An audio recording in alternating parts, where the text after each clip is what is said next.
Hello guys, welcome to the second chapter of the 4 Knights course, and in this chapter we are going to cover the first line of the second Knight f6 and 3 Bishop b4 variation. So this variation starts with e4, e5, and after that white plays Knight f3, hitting the pawn on e5, and here black's most common answer is actually bringing the knight to c6. However, in this case, we got the move knight f6 being played over here. So this is actually the position where black is looking forward to reach the Russian defense, and he is also pressuring the pawn on e4. White can take on e5, leading the position to the Russian defense, but in this course we are going to avoid that variation and we are going to reach some other lines. So what is my suggested here to be played is actually the move knight c3. So we develop our knight defending the pawn on e4, and we make sure to get two knights in the game while black has developed his knight on f6. Now we reach the position of the three knights. In this chapter, as I mentioned, we are going to cover the move bishop b4. So the idea behind the move bishop b4 is that actually black is focusing the pressure on the knight on c3 without this knight being developed on c6, and he is focusing the pressure on the pawn on e4. The problem behind this move is that he's actually leaving the knight e5 thing happening on the board. So how often this happens in practice? This is not actually quite often happening, but it's the move which happens maybe once in a 5 or 6 lines or even 10 lines in the 4 knights as you get into this variation. So how should we continue here? We shouldn't be scary as white over here, and we should actually continue by taking on e5. The idea is very simple. We just grab the pawn, we just have our pawn on e4, and we are forcing black to answer. When I say to answer, I mean black is no longer available to leave the free pawn at the board hoping for any type of compensation. Let's see why. So black can play the move like queen e7, hitting the knight or hitting also the pawn on e4 potentially. And this is a very important moment where we need to understand that our main thing is to bring the knight back to d3. So the reason why we bring the knight back to d3 is because we hit the bishop on b4. Now black is in the situation where he needs to react, otherwise he's gonna run in trouble. Let's say he grabs the pawn. That's actually a massive blunder because of simple knight d5 thing, and now we are hitting both queen and the bishop. So right here black doesn't have a good square for the queen. Let's say he tries to keep the pin, he's simply running into fork, and this game is instantly over. So his only way is to play queen d6, but now after knight from d to b4, knight from 3 to b4, white is actually just completely winning. Let's say c6 to hit the knights, we go back knight e3, and after going queen b4, we have to find this very nice idea of queen g4. The plan is very simple. We hit both knight and the pawn, we are threatening f3, the queen is pinned, and here black is in serious trouble. Let's say he castle, we just play f3, and this position is just completely over for white. For black, white is just completely winning, so this is game over. Rather than knight e4, black can actually play the move like bishop a5, and this is also playable, but now we just have e5, we just hit the knight, and the knight is being threatened. when white goes queen e2 or bishop e2, the next move, the real threat will come up, and this position is just completely winning. So let's say black does bishop c3. This is the best move. We always take, this is the important moment, we always take with a deep pawn. Why? We are looking forward to open up this bishop so he can work around this long diagonal. We can use the dark squares, and we can use the very, very suspicious position in the black's case. Simply the position became open, white has the bishop pair, and what is the point? Use the bishop pair when you have the opportunity to use it. Taking with the b pawn is simply not so perspective, because yeah, this bishop can come on b2 or a3, but he's simply closed towards the most important diagonal. And because of this, we simply don't want to capture with the b pawn, but rather we are looking forward to capture with the d pawn as well. So after going c3, bishop c3, pawn from d takes c3, now black can play the move queen e4, and that's most likely why the queen came to e4 as well. At this point, we are just looking forward to play the move bishop e2, and we are not worrying about this idea where queen g2 is coming. The simple reason why is, let's say they capture, we have bishop f3 hitting the queen and now having this long diagonal. After going queen h3, which is the only logical square for the queen to keep some activity, we just play knight f4 hitting the queen, and now let's say black goes to f5, which is objectively the best. We have the very nice resource of going queen e2 check. The main reason is that the black's king remained in the center, the black's queen side got pretty much stuck, he got no development, and because of that, simply the problems are just happening.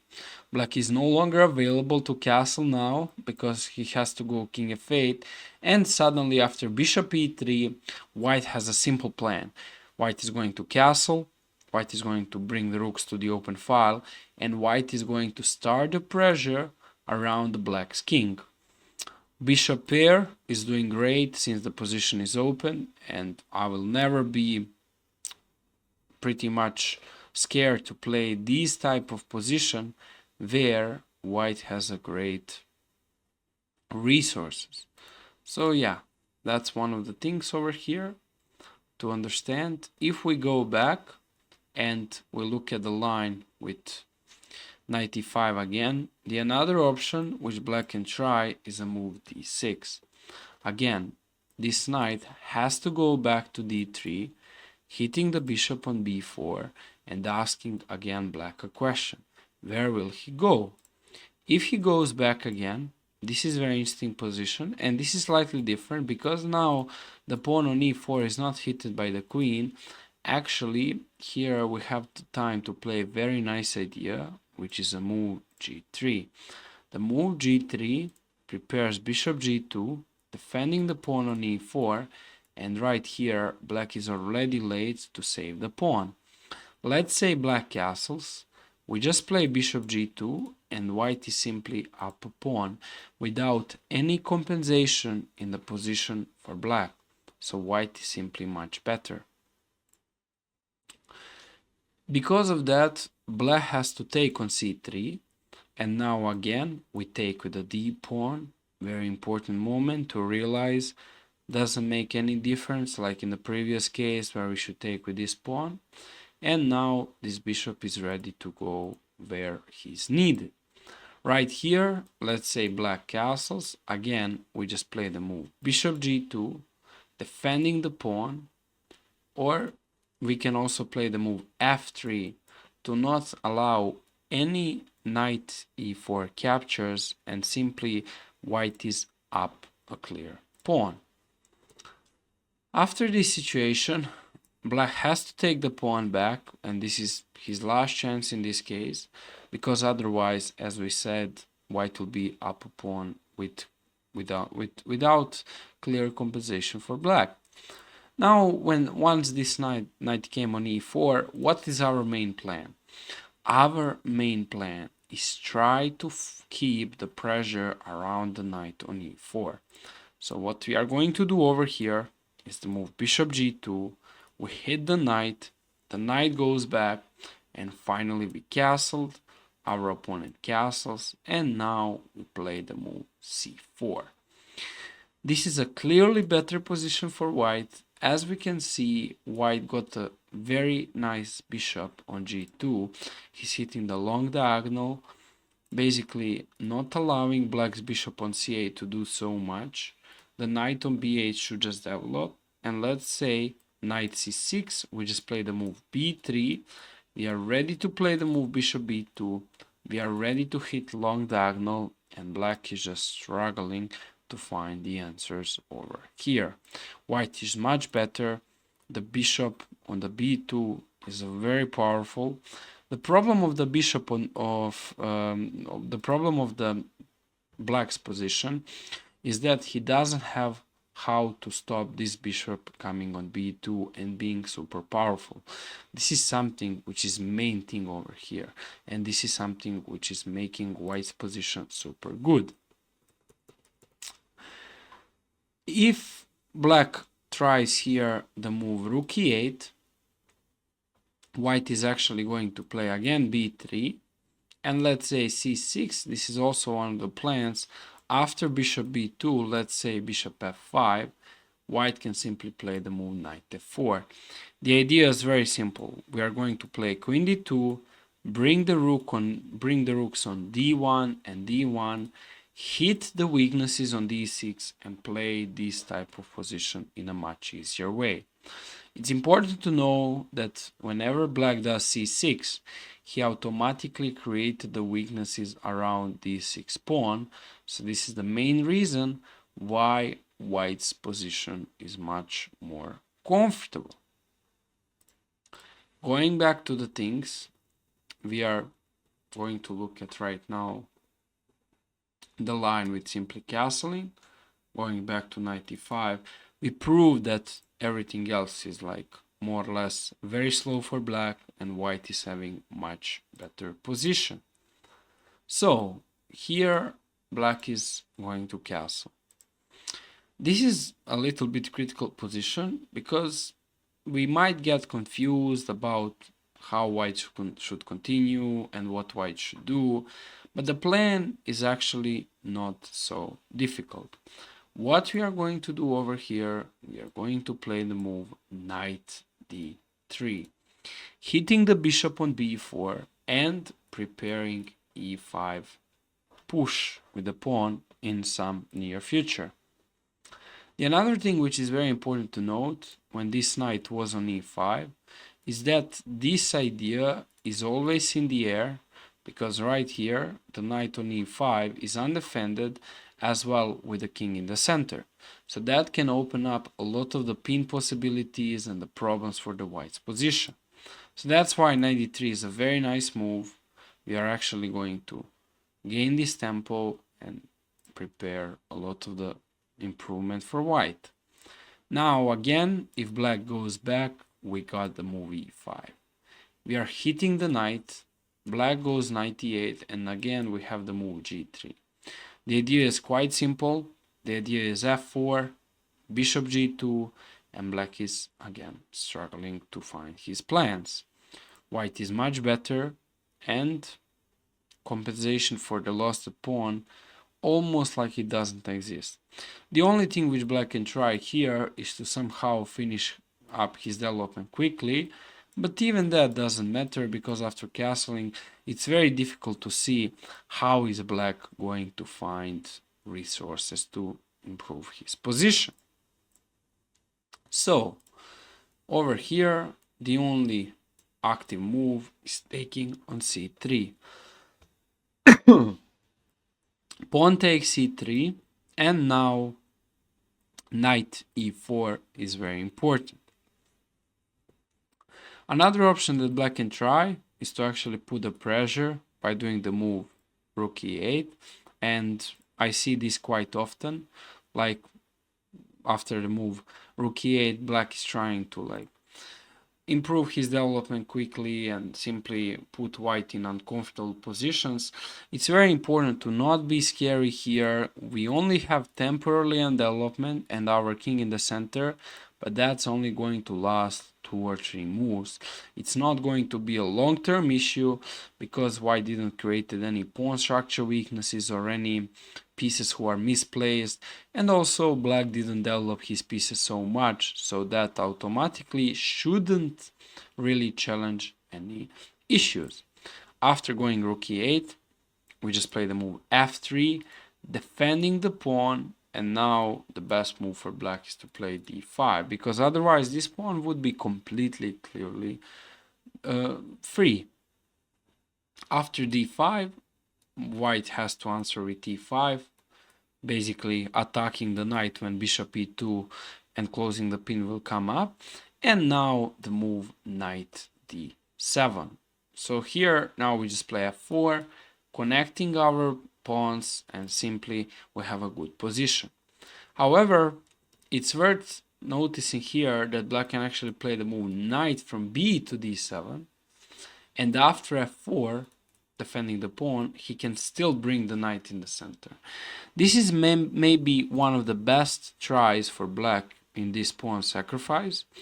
And after, let's say, bishop e3, which is one of the possible moves, because here there are few more moves possible for white, black can play the move f6. And black has to know this, so this is very important to understand. If black doesn't play precisely like this, black is already lost. But even after that, we can just offer the trade of the knights, a very nice move, and we are also attacking the pawn on d5.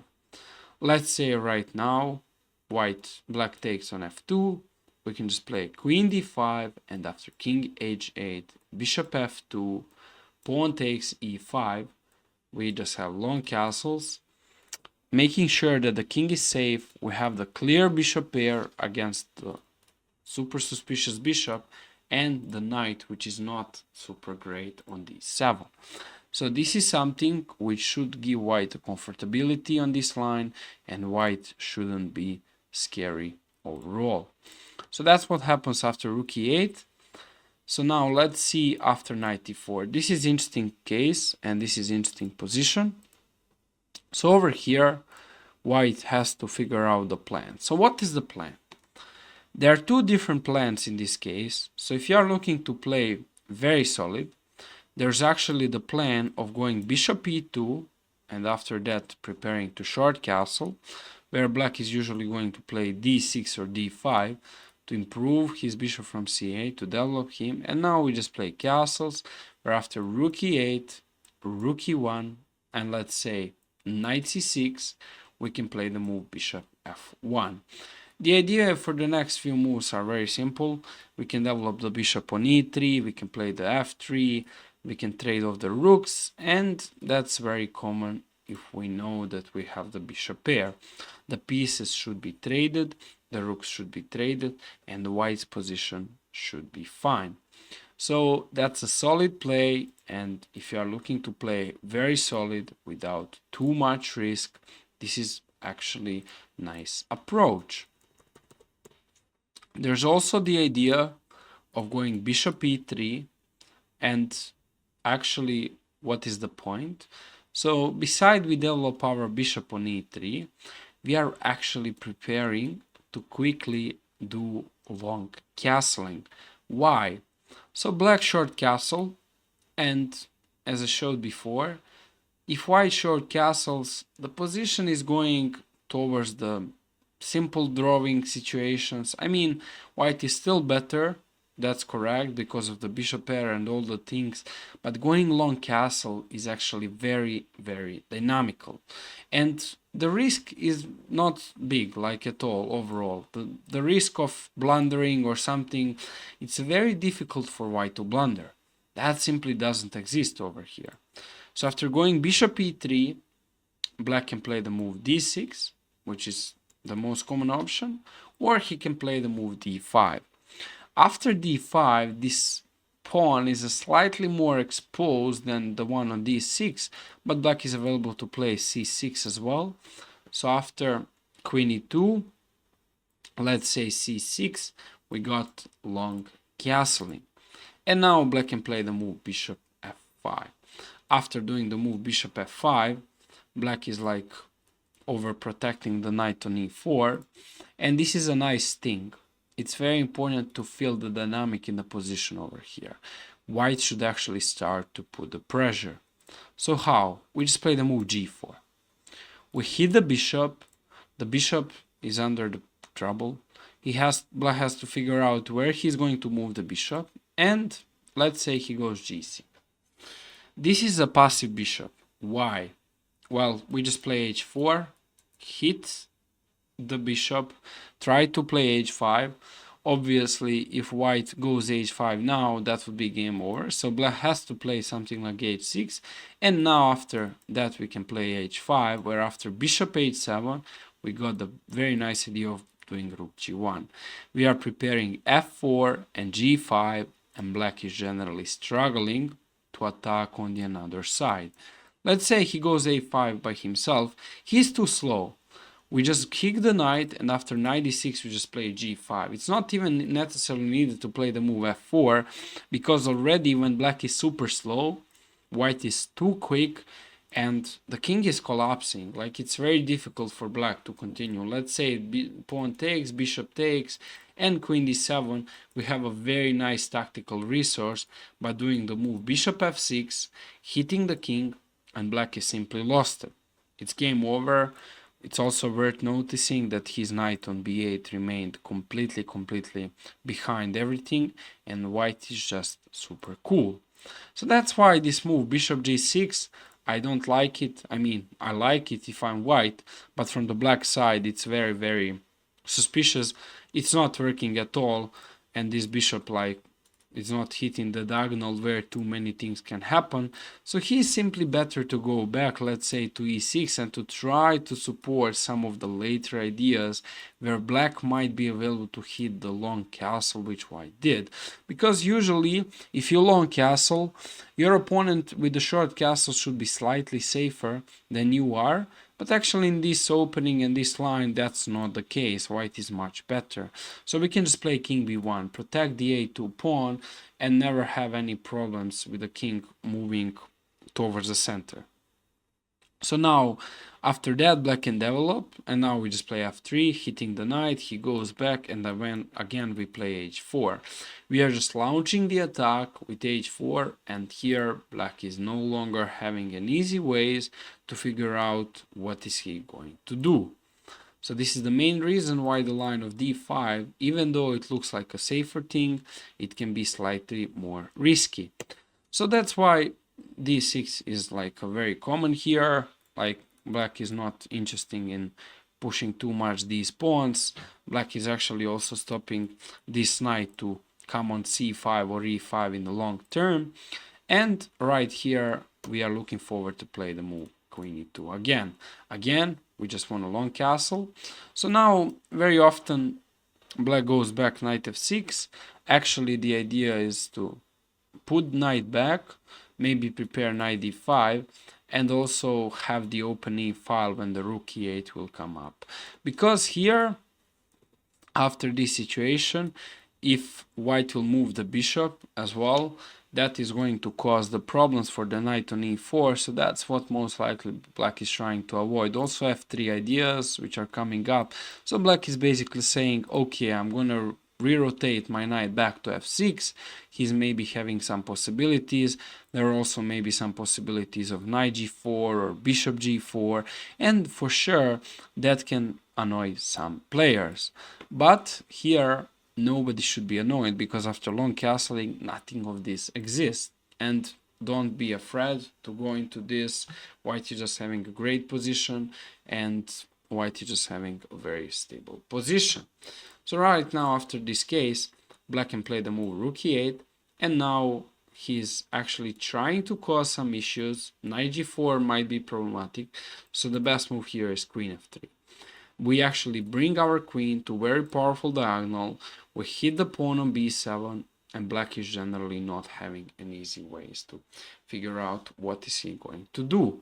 If he does bishop g4, that's actually not a problem because we have queen b7, and after bishop takes rook we have queen a8. We are just up one pawn and the another pawn is about to fall, so this is a great thing for the white's position, and black is generally lost it. So if he tries to play naturally c6 to defend the pawn on b7 to prepare bishop movement, now we just play the move rook e1, we stop bishop g4. I mean, bishop g4 is still playable here, but it's not the best idea. And here, yeah, bishop g4 was the threat. So after rook e1, now we have a simple plan. We are looking forward to play the move king b1, h4, h5, and we just start an attack again. Going back towards this position, instead of knight f6, which we just saw, there's a move bishop f5.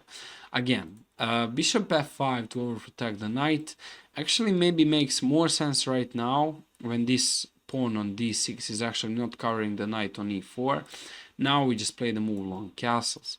And after playing the move long castles, right now we are again ready to play g4. We are again ready to strike. Let's say c6, g4. This is even better version of the position because this knight will remain undefended. Bishop g6 runs into very nice f3, and after knight f6 we can actually play knight f4, prepare h4, h5, hit the weaknesses on d6, and here simply black is going to have a lot of the trouble. Let's say rook e8, which might seem like a threatening move, but actually doesn't threaten anything because there's no way for black to keep the pressure on the bishop on e3. White can just play h4, preparing h5, and black is struggling. He can play h6, and now we still don't want to give a strong knight for the bishop. We can actually crush black by doing first the move queen f2, and now g5 is coming. Black is having a lot of the problems. Bishop movement is now available. d6 is very problematic, so black is just struggling a lot. He has to play so accurate to try to keep the position. But the clear thing is that white's position is very nice after long castle idea, so this is my suggestion. This was it for the first chapter of these variations. Thank you so much for watching, guys, and see you in the next chapter.